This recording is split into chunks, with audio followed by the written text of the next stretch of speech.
Hi guys! Welcome back to my channel.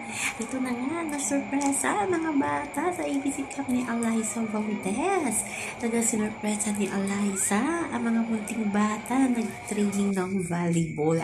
Kung hindi ako nagkakamali sa Makati ata ito, kaya talagang enjoy na enjoy ang mga bata. Makikita mo talaga sa mata ng mga bata, na-shock sila nang dumating si Alyssa. Malayo pa lang si Alyssa, ay grabe na ang hiyawan ng mga bata. May isang bata nga na hindi nakatiis, na talagang sinigaw talaga ang pangalan ni Alyssa nang makalapit sa kanya, at ang saya-saya niya nang mapansin siya ni Alyssa Valdez. So yun naman po guys ang ating update sa ngayon. Hanggang sa muli, bye-bye. Always remember, wag po tayong magpaka-stress. Please like, share, and subscribe my channel para ma-update kayo sa mga bago kong upload.